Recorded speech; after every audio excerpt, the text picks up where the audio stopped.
Hello students, आज हम लोग मिशन एनसीईआरटी के तहत जो है आज हम लोग एम्फीबोलिक पाथवे जो है पढ़ेंगे।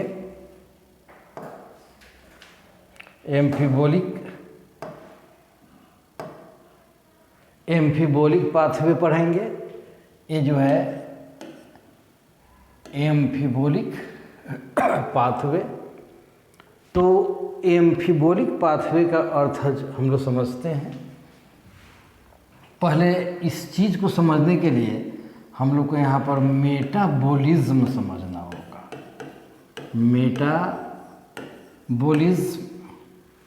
मेटाबॉलिज्म जो है, मेटाबॉलिज्म का मतलब होता है all chemical reaction of the body. शरीर के अंदर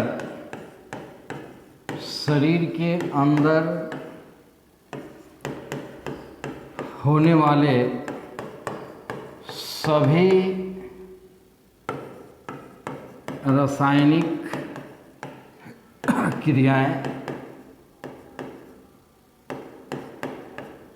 तो शरीर के अंदर होने वाले सभी रासायनिक क्रियाओं को मेटाबॉलिज्म कहते हैं। All the chemical reaction of the body. हमारे शरीर के अंदर जितने भी रासायनिक क्रियाएं हो रही है, रेस्पायरेशन है, डाइजेशन है, रिप्रोडक्शन, मतलब बहुत सारा जो है प्रोसेस हमारे शरीर के अंदर होते रहता है। सभी केमिकल प्रोसेस को, सभी रिएक्शंस को हम लोग मेटाबॉलिज्म कहते हैं। सबको मिला के हम लोग मेटाबॉलिज्म कहते हैं। तो यहाँ मेटाबॉलिज्म जो है, मेटाबॉलिज्म दो तरह का हो जाएगा। मेटाबॉलिज्म दो तरह का होगा, एक केटाबॉलिज्म और एनाबॉलिज्म।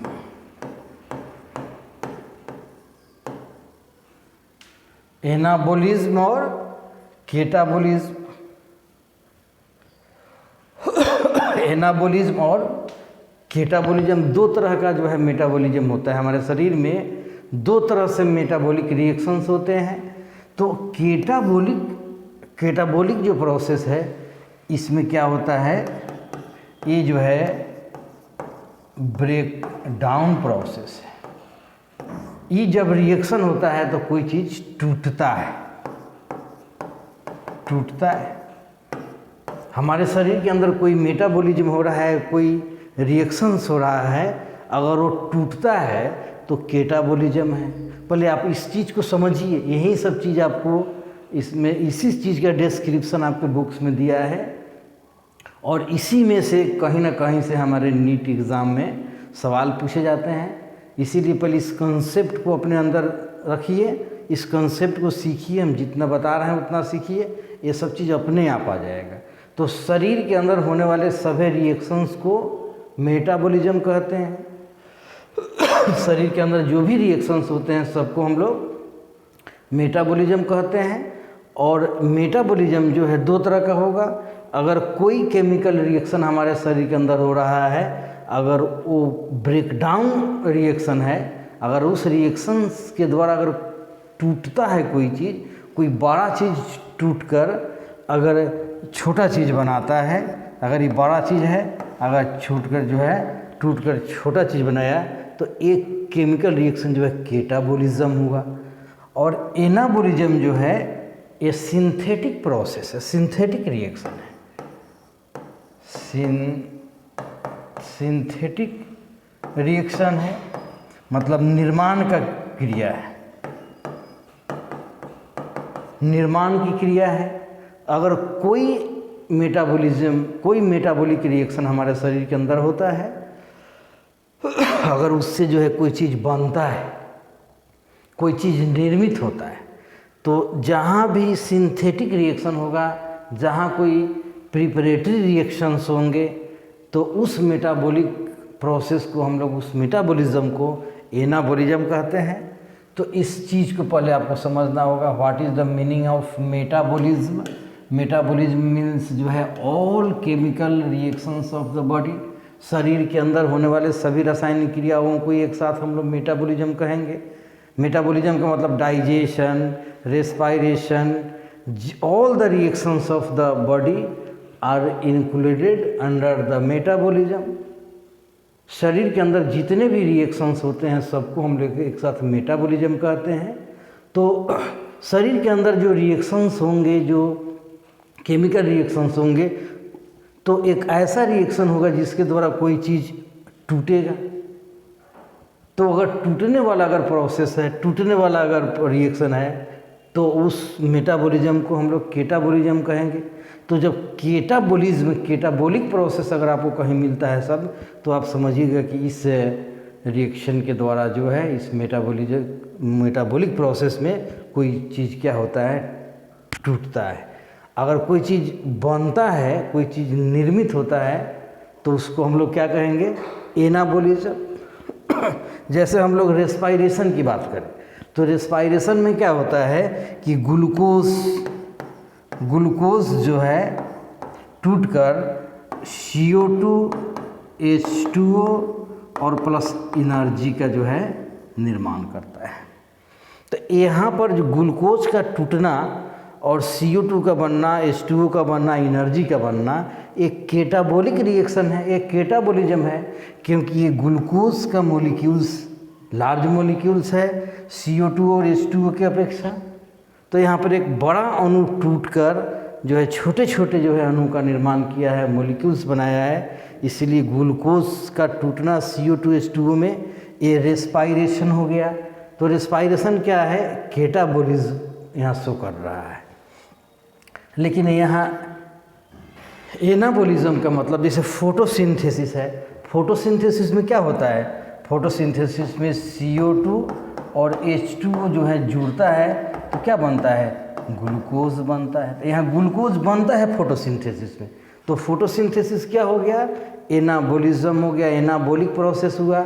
लेकिन वहीं रेस्पायरेशन क्या हुआ, केटाबॉलिक प्रोसेस हुआ। लेकिन आज हम लोग को देखना है कि ये जो रेस्पायरेशन है, चूँकि हम लोग का चैप्टर ही है रेस्पायरेशन इन प्लांट्स, कहीं भी रेस्पायरेशन है तो रेस्पायरेशन को देखना है कि रेस्पायरेशन जो है वो केटाबॉलिक प्रोसेस है कि एनाबॉलिक प्रोसेस है।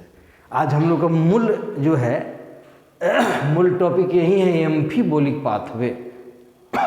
तो पहले इतना बात आपको जानना होगा, शरीर के अंदर जितने भी रिएक्शंस है सभी रिएक्शंस को हम लोग मेटाबॉलिज्म कहेंगे एक साथ।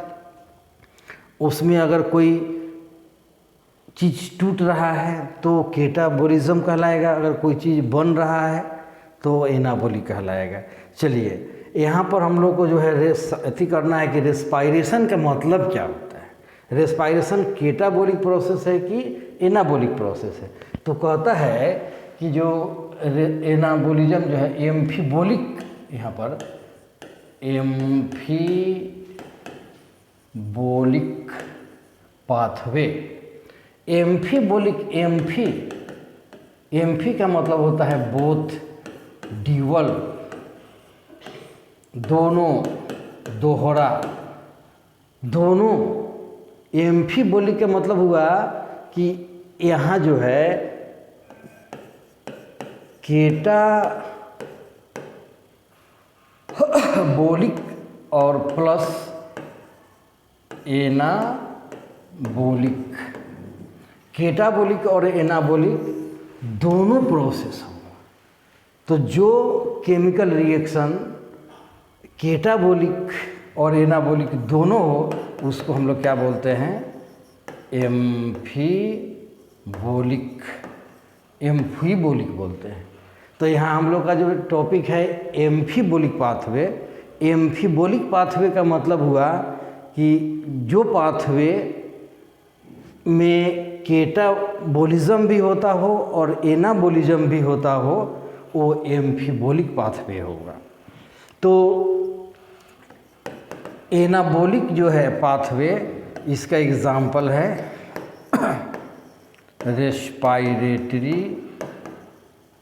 Respiratory pathway.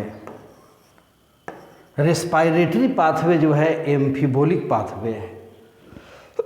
Respiratory pathway एम्फीबोलिक pathway है। यहाँ तो हम लोग एक छोटा सा केवल एग्जाम्पल दिए थे, रेस्पायरेशन को केटाबोलिक रिएक्शन के रूप में बताए थे, लेकिन यहाँ पर हम लोग समझ रहे हैं कि रेस्पायरेशन केवल केटाबोलिक प्रोसेस नहीं है, रेस्पायरेशन जो है एनाबोलिक प्रोसेस भी है। तो इसीलिए रेस्पायरेटरी पाथवे, जो रेस्पायरेटरी पाथवे है, स्पेशल रेस्पायरेशन को छोड़िए, रेस्पायरेटरी पाथवे की बात करिए तो रेस्पायरेटरी पाथवे जो है एम्फीबोलिक पाथवे है। तो पहले हम लोग एम्फीबोलिक पाथवे का मतलब समझ गए। एम्फी शब्द का मतलब होता है, एम्फी ग्रीक वर्ड है, एम्फी जो है यहाँ पर ग्रीक वर्ड है। एम्फी का मतलब ड्यूअल होता है, बोथ होता है, मतलब जो केटाबोलिक और एनाबोलिक दोनों प्रोसेस हो वो जो है एम्फीबोलिक पाथवे शो करता है, जिसका सबसे best example respiratory pathway एम्फीबोलिक pathway है। मतलब उसमें किसी कोई चीज़ टूटता भी है तो कोई चीज़ बनता भी है। तो इस रेस्पायरेटरी पाथवे को देखने के लिए पहले हम लोग को जो नीचे एक पाथवे का जो एरो डायग्राम दिखाया है, पहले हम उसको पढ़ लेते हैं, तब फिर जो है उसको समझ लेते हैं। तो ये तो सब चीज़ अपने आप समझ में आ जाएगा। चलिए इसको हम लोग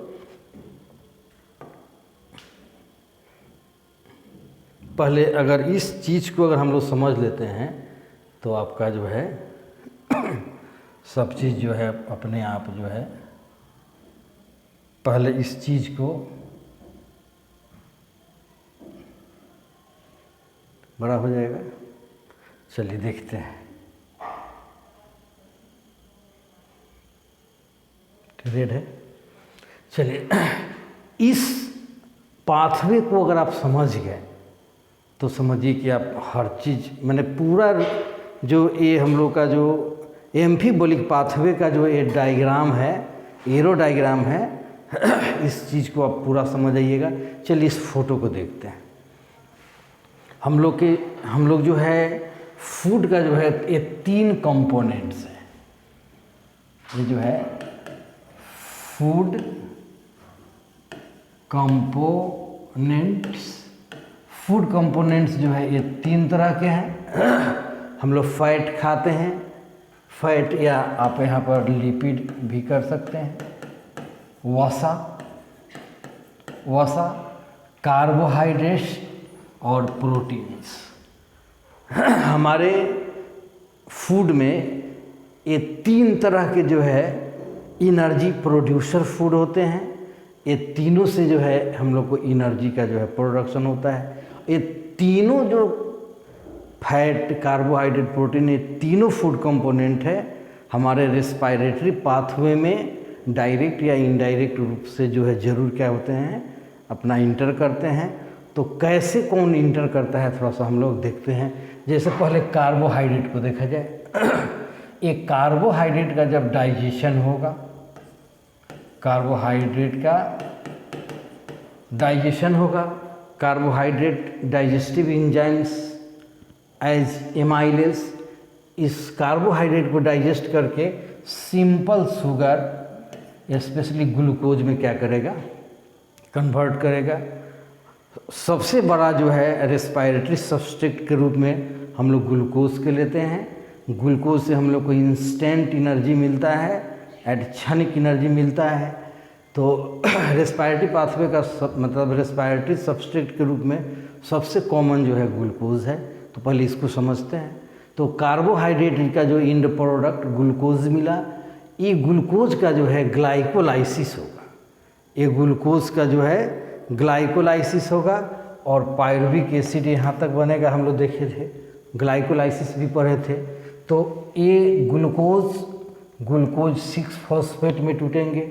ग्लूकोज 6 फॉस्फेट से जो है फ्रुक्टोज 6 फॉस्फेट, फ्रुक्टोज 1,6 बाईफॉस्फेट।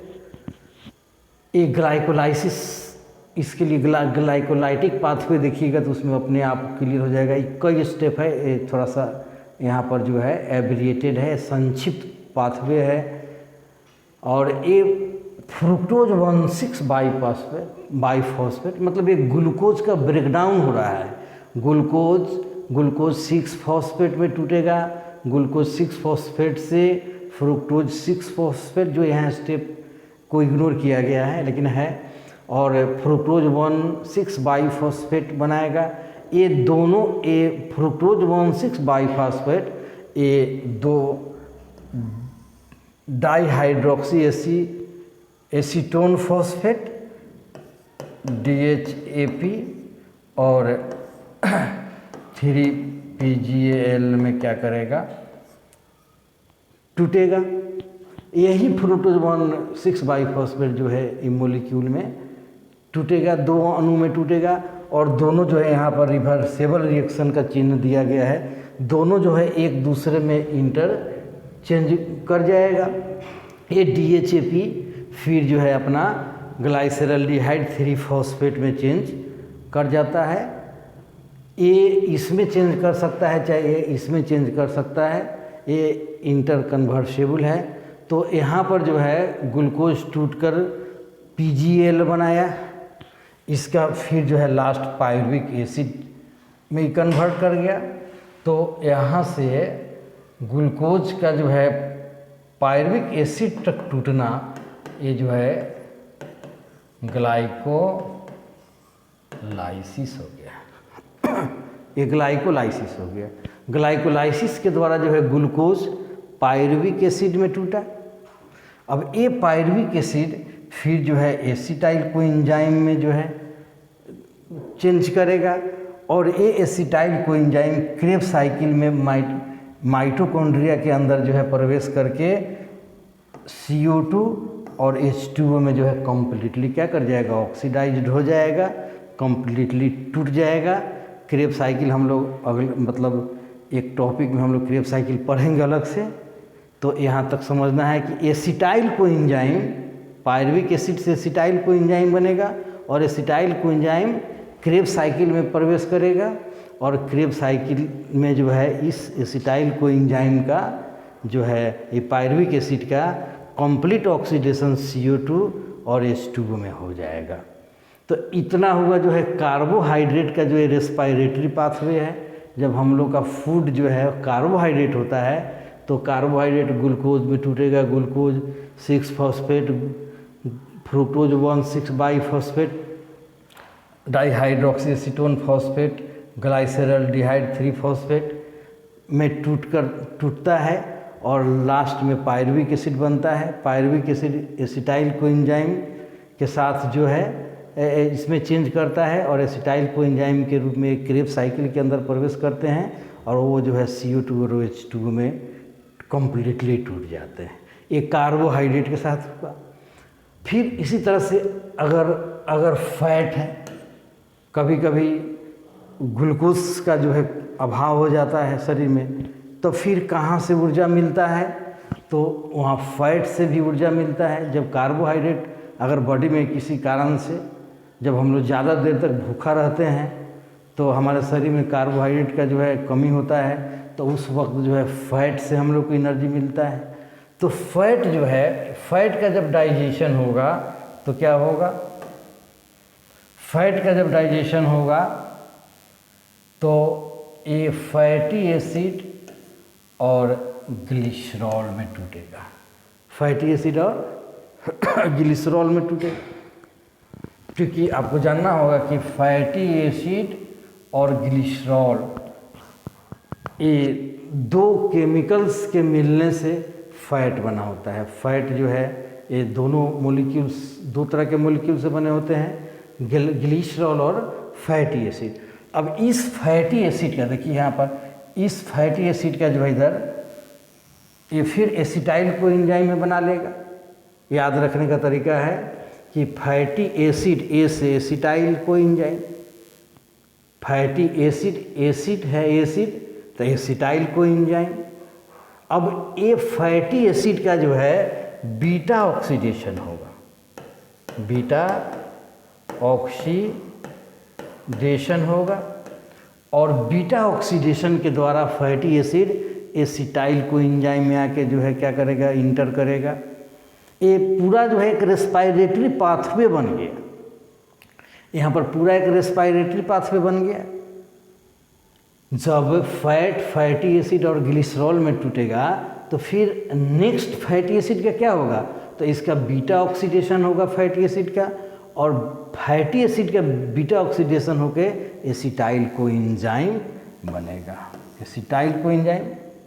और ये एसिटाइल कोएंजाइम फिर क्रेब्स साइकिल में प्रवेश करेगा और इस फैटी एसिड का फिर जो है CO2 और H2 में कंप्लीट ऑक्सीडेशन हो जाएगा। ये हम लोग कार्बोहाइड्रेट, फैट और प्रोटीन का जो है कंप्लीट ऑक्सीडेशन देख रहे हैं कि फैट, कार्बोहाइड्रेट और प्रोटीन जो तीनों हमारा भोजन है उसे एनर्जी प्रोड्यूस करने के क्रम में वो पूरा जो है CO2 और H2 में कंप्लीट जो है ऑक्सीडाइज हो जाता है, कंप्लीट टूट जाता है। तो उसका पाथवे कैसे है, कैसा है उसका केमिकल रिएक्शन, कैसा पाथवे से जो है करता है, इस चीज़ को देख रहे हैं। तो फैटी एसिड इस रेस्पायरेटरी पाथवे में कहाँ आके प्रवेश करता है, तो एसिटाइल कोएंजाइम में आके जो है चेंज करता है। ठीक है, तो एसिटाइल कोएंजाइम में आया। अब एक ग्लिसरॉल जो है ये जो है डाईहाइड्रोक्सी एसीटोन फॉस्फेट में, और ये डाईहाइड्रोक्सी एसीटोन फॉस्फेट यहाँ पर PgAl में क्या हो जाएगा, चेंज कर जाएगा। ये DHAP बनाएगा ये, और ये DHEP जो है PgAl में कन्वर्ट कर जाएगा। अब यहाँ से जो है PgAl के साथ पायरुविक एसिड में बदलेगा, पायरुविक एसिड से एसिटाइल कोएंजाइम बदलेगा, और एसिटाइल कोएंजाइम फिर क्रेब्स साइकिल चला के इसको CO2 और H2 में क्या कर लेगा, कंप्लीट। तो इस तरह से ग्लिसरॉल और फैटी एसिड दोनों जो है CO2 और H2 में कंप्लीट ऑक्सीडाइज्ड हो गए। चूँकि फैट लिपिड जो है वसा ये फैटी एसिड और ग्लिसरॉल के बने होते हैं। तो अब ये सवाल पूछता है कि फैटी एसिड जो है रेस्पायरेटरी पाथवे में कहाँ प्रवेश करता है, तो एसिटाइल कोएंजाइम के पास डायरेक्ट, ग्लिसरॉल तो DHAP और वो कौन सी में कन्वर्ट हो जाते हैं 3-PGL में, और ये फिर टूट कर जो है अपना ऐसा करता है। तो हम कार्बोहाइड्रेट, फैट का देखें। अब जो है ये हमारा दूसरा जो है भोजन का जो है आपको प्रोटीन है। प्रोटीन जो है डाइजेस्ट करता है तो एमाइनो एसिड का निर्माण करता है। सबको पता है कि प्रोटीन्स जो है एमाइनो एसिड के बने होते हैं। तो प्रोटीन जब डाइजेस्ट करेंगे, प्रोटीन जब ब्रेक डाउन करेंगे तो एमाइनो एसिड बनाएंगे, और इस एमाइनो एसिड का डीएमिनेशन होगा। यहाँ प्रोसेस हो गया डीएमिनेशन, इस एमाइनो एसिड का डीएमिनेशन होगा, और ये एमाइनो एसिड पायरुविक एसिड में क्या करेगा, कहाँ प्रवेश करेगा, पायरुविक एसिड में। प्रोटीन जब टूटेगा एमाइनो एसिड से क्या बनेगा, पायरुविक एसिड। पायरुविक एसिड में आकर लिंक करेगा, और फिर पायरुविक एसिड एसिटाइल कोएंजाइम में चेंज करेगा, फिर वो क्रेब्स साइकिल चला के जो है CO2 और H2 में क्या हो जाएगा, कंप्लीटली ऑक्सीडाइज्ड हो जाएगा, कंप्लीट टूट जाएगा। तो इस तरह से जो है हम लोग प्रोटीन, फैट और कार्बोहाइड्रेट का एक रेस्पायरेटरी पाथवे देखे हैं कि रेस्पायरेटरी पाथवे में किस प्रकार का जो है भोजन टूटकर किस जगह पे जाकर जो है इंटरलिंक्ड हो रहे हैं, किस जगह जाके किस फॉर्म में टूटकर किससे लिंक हो रहे हैं। इस एरो डायग्राम से हम लोग समझ सकते हैं। अगर इस एरो डायग्राम को कोई लड़का अगर समझ लेता है, याद कर लेता है, सीख लेता है, जैसे करे वो जाने, माने इसको जो कर लेता है उसको जो है उधर के डिस्क्रिप्शन में उसको कोई तकलीफ नहीं होने वाला है। तो प्रोटीन एमाइनो एसिड में टूटेगा, एमाइनो एसिड का डीएमिनेशन होगा, डीएमिनेशन वो पायरुविक एसिड में, ये जो है ये डायरेक्ट एसिटाइल कोएंजाइम में भी आ सकता है। कोई एमाइनो एसिड डायरेक्ट जो है एसिटाइल कोएंजाइम के रूप में भी जो है टूटता है, एसिटाइल कोएंजाइम के रूप में भी बनता है, वहाँ से डायरेक्ट इंटरलिंक हो सकता है। तो इस तरह से फैट, कार्बोहाइड्रेट और प्रोटीन को हम लोग टूटते हुए देख रहे हैं, और टूटते हुए रिएक्शन हो रहा है, मतलब ये क्या हो गया, केटाबोलिक प्रोसेस हो गया, केटाबोलिज्म हुआ। यहाँ पर फैट है, कार्बोहाइड्रेट है, प्रोटीन है, ये सब बड़े बड़े लार्ज मॉलिक्यूल हैं। ये लार्ज मॉलिक्यूल टूट कर लास्ट में CO2 और H2O एनर्जी के रूप में क्रेब साइकिल में टूट रहे हैं। तो एक केटाबोलिक प्रोसेस हुए। लेकिन आपने जो है रेस्पायरेटरी पाथ को जो है एम्फीबोलिक पाथ पे कहा है। इसका मतलब है कि इसमें कुछ बनेगा भी। जब हमारे शरीर के अंदर फैट बनना होता है, लिपिड बनना होता है, तो वहाँ जो है एसिटाइल कोएंजाइम भी क्या करता है, एसिटाइल कोएंजाइम भी क्या करता है, फैटी एसिड का जो है निर्माण करता है। इसी रेस्पायरेटरी पाथवे से एसिटाइल कोएंजाइम को जो है विड्रॉ किया जाता है। इसी रेस्पायरेटरी पाथवे के एसिटाइल कोएंजाइम को लेकर फैटी एसिड का सिंथेसिस होता है और जिसे फैट बनता है। इसी पायरुविक एसिड से, इसी एसिटाइल कोएंजाइम से अमाइनो एसिड का भी सिंथेसिस होता है, और इसे जो है प्रोटीन का सिंथेसिस होता है। जब शरीर में एमाइनो एसिड का जो है सिंथेसिस करना होता है, तो फिर रेस्पायरेटरी पाथवे के जो ही पायरुविक एसिड या एसिटाइल कोएंजाइम से एमाइनो एसिड का सिंथेसिस होता है। सिंथेसिस हो रहा है, निर्माण हो रहा है एमाइनो एसिड टूटेगा, फिर अगर बनना भी होगा तो इसी से फिर जो है उसका सिंथेसिस होगा। तो यहाँ पर केटाबोलिज्म के साथ साथ एनाबोलिज्म हो रहा है कि नहीं हो रहा है? हो रहा है। जब फैट बनना होगा तो रेस्पायरेटरी पाथवे से ही एसिटाइल कोएंजाइम लेकर फैटी एसिड बनाया जाएगा। एसिटाइल कोएंजाइम पायरुविक एसिड से ही लेकर जो है अमाइनो एसिड का सिंथेसिस होगा। इस तरह से आप क्या कह सकते हैं कि ये जो रेस्पायरेटरी पाथवे है क्या है, एम्फीबोलिक पाथवे है, मतलब एनाबोलिक भी है और केटाबोलिक भी है। फैटी एसिड टूटकर एसिटाइल कोएंजाइम बनाएगा। एसिटाइल कोएंजाइम पूरा जो है CO2H2O में जो क्रेब साइकिल में जाके टूटेगा। ठीक, तो अगर फैटी एसिड का सिंथेसिस भी करना होगा तो इसी रेस्पायरेटरी पाथवे का एसिटाइल कोएंजाइम को लेकर फैटी एसिड बनेगा। इस तरह से जो है आप कह सकते हैं कि रेस्पायरेटरी पाथवे जो है एम्फीबोलिक पाथवे है। इस चीज़ को जो है आपको जो है लिखा हुआ डिस्क्रिप्शन है, इसको हम लोग थोड़ा पढ़ते हैं। इसको एकदम देख जाना है, पढ़ जाना है, समझ जाना है, तब जाके जो है आप इसको कर पाइएगा, नहीं तो फिर दिक्कत होगा। अब इसी का डिस्क्रिप्शन जो है यहाँ पन्ना पर लिखा हुआ है, थोड़ा सा हम लोग देखते हैं इसको। ठीक है,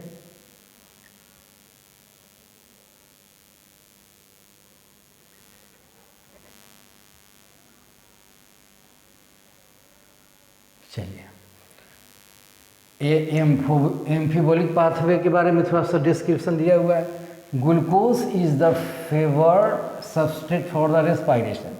all carbohydrate are usually first converted into glucose before they are used for respiration. इस दोनों लाइन में कह रहा है कि ग्लूकोज जो है क्या है, फेवर्ड सबस्ट्रेट रेस्पायरेशन के लिए है, सबसे लोकप्रिय जो है, सबसे फेवरेबल जो है, फेवर्ड सबस्ट्रेट है। सभी कार्बोहाइड्रेट जो है पहले जो है converted into glucose before they are used for respiration. Respiration में यूज होने के पहले जितने भी कार्बोहाइड्रेट है सभी को जो है ग्लूकोज में परिवर्तित किया जाता है। Other substrate can also be respired as has been mentioned earlier, but they do not enter the respiratory pathway at the first step। कह रहा है कि दूसरा भी अदर सबस्ट्रेट भी जो है रेस्पायर्ड हो मतलब भी होता है, लेकिन वो जो है do not inter the respiratory pathway at the first step, पहले ही स्टेप में जो है वो रेस्पिरेटरी पाथवे में प्रवेश नहीं कर सकता है। सी फिगर, फैट बताए, fat would need to be broken into glycerol and fatty acid. हम बोले थे ना कि वो जो अपना एरो डायग्राम है उसको याद कर लेना है, बाकी कोई दिक्कत ना होगा। तो कह रहा है कि फैटी एसिड और ग्लिसरॉल में टूटेगा कौन? फैट। तो fatty acid were to be respired they would first be degraded to acetyl coenzyme. उस फैटी एसिड को जो है पहले एसिटाइल कोएंजाइम में टूटना होगा एंड इंटर द पाथवे, तब क्या करेगा? पाथवे में, रेस्पिरेटरी पाथवे में इंटर करेगा। तो यहाँ पर आपको देखना होगा कि ये जो फैटी एसिड है, फैटी एसिड उसको कौन सी में टूटना होगा? एसिटाइल कोएंजाइम में, तब जाके वो रेस्पिरेटरी पाथवे में इंटर करेगा, जो हम लोग बताए हैं। अब ग्लिसरॉल के बारी है, क्योंकि ग्लिसरॉल और फैटी एसिड ये दोनों के मिलने से फैट बनता है। तो फैट जब टूटेगा तो फैटी एसिड और ग्लिसरॉल बनेगा। तो फैटी एसिड रेस्पिरेटरी पाथवे में जाने से पहले वो एसिटाइल कोएंजाइम में टूटेगा, फिर glycerol would enter the pathway after being converted to PGAL, DHAP में टूटेगा। डीएचएपी से पीजीएल जो है, चूँकि डीएचएपी और पीजीएल ये दोनों जो है एक दूसरे में इंटर कन्वर्सेबल है। यहाँ पर रिवर्स रिएक्शन का जो है, रिवर्सेबल रिएक्शन का जो है यहाँ पर सिंबल है, तो आप समझ सकते हैं। तो ये डायरेक्ट एक स्टेप छोड़ा है, सीधे डायरेक्ट क्या कर रहा है? पीजीएल में क्या कर जाएगा? कन्वर्ट कर जाएगा। The protein would be degraded by proteases. यहाँ एंजाइम का नाम दिया है कि जो प्रोटीन जो है कौन किसके द्वारा टूटता है? प्रोटीएजेस के द्वारा and individual amino acid. Protein टूटेगा प्रोटीएजेस के द्वारा, तो एमाइनो एसिड में टूटेगा। और आफ्टर डीएमिनेशन, देखिए वहाँ पर दिखा है, डीएमिनेशन के बाद वो जो है depending on the structure would enter the respiratory pathway at some stage with in the Kreb cycle और इवन एज पायरुवेट और एसिटाइल कोएंजाइम। देखिए यहाँ पर लिखा हुआ है, प्रोटीन जो है प्रोटीएज के द्वारा एमाइनो एसिड में टूटेगा और वो डीएमिनेशन के बाद उसका एमाइनो एसिड का डीएमिनेशन होगा, और डीएमिनेशन के बाद जो है वो या तो पायरुविक एसिड पायरुवेट में के रूप में इंटर कर सकता है या एसिटाइल कोएंजाइम के रूप में। वो एमाइनो एसिड के स्ट्रक्चर पर निर्भर करता है। किसके स्ट्रक्चर पर? स्ट्रक्चर जो है depending on the structure of amino acid, कि वो पायरुविक एसिड का जो आयनिक फॉर्म पायरुवेट है या एसिटाइल कोएंजाइम किस रूप में चेंज करता है। मतलब प्रोटीन जो है एमाइनो एसिड में कन्वर्ट करेगा, एमाइनो एसिड पायरुवेट में भी कन्वर्ट कर सकता है, एसिटाइल कोएंजाइम के रूप में भी मतलब कन्वर्ट करके रेस्पिरेटरी पाथवे में क्या करेगा? प्रवेश करेगा। यहाँ पर देखना है, since respiration involves breakdown of substrate, कहता है कि रेस्पिरेशन जो है breakdown of substrate, the respiratory process has traditionally been considered as catabolic process. Respiration को हम लोग ट्रेडिशनली जो है केटाबोलिक प्रोसेस समझते हैं, and the respiratory pathway as a catabolic pathway. But अभी ये ट्रेडिशनल पौराणिक बात है, पुरानी बातें हैं कि रेस्पिरेशन जो है केटाबोलिक पाथवे है, क्योंकि इसमें हम लोग देखे हैं कि कार्बोहाइड्रेट, प्रोटीन, लिपिड सभी टूट रहे हैं, और टूटने वाला जो है ब्रेकडाउन प्रोसेस केटाबोलिक पाथवे, केटाबोलिक प्रोसेस है। तो ये ट्रेडिशनली जो है रेस्पिरेशन को जो है केटाबोलिक पाथवे के रूप में रखा जा रहा था। But is this understanding correct? करें कि क्या जो है, लेकिन क्या ये जो है सही है? we have discussed above, at the which point in the respiratory pathway different substrate would be entered if they were to be respired and used to derive energy. What is important to recognize is that it is these very compound that would be withdraw from the respiratory pathway, यहाँ पर जो है for the synthesis of the said substrates. Hence fatty acid would be broken down to acetyl coenzyme. यहाँ पर समझने की बात है, फैटी एसिड जो है एसिटाइल कोएंजाइम में टूटता है before entering the respiratory pathway. Respiratory pathway में प्रवेश करने के पहले फैटी एसिड जो है एसिटाइल कोएंजाइम के रूप में टूटता है when it is used as substrate, but when the organism need to synthesize fatty acid. लेकिन जब किसी जीव को फैटी एसिड की जो है सिंथेसिस की जो है ज़रूरत होती है तो acetyl coenzyme would be withdraw from the respiratory pathway. तो एसिटाइल कोएंजाइम रेस्पिरेटरी पाथवे से ही क्या किया जाता है, निकाला जाता है।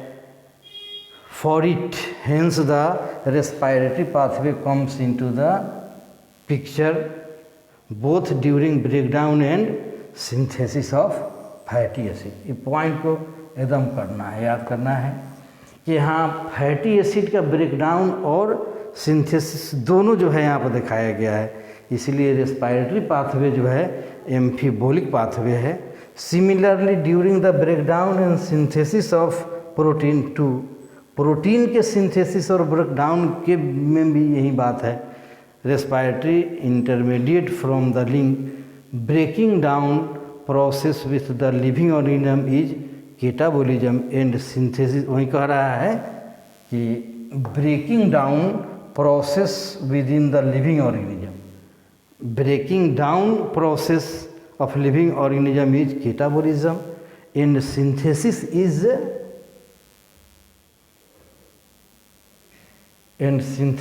Is anabolism.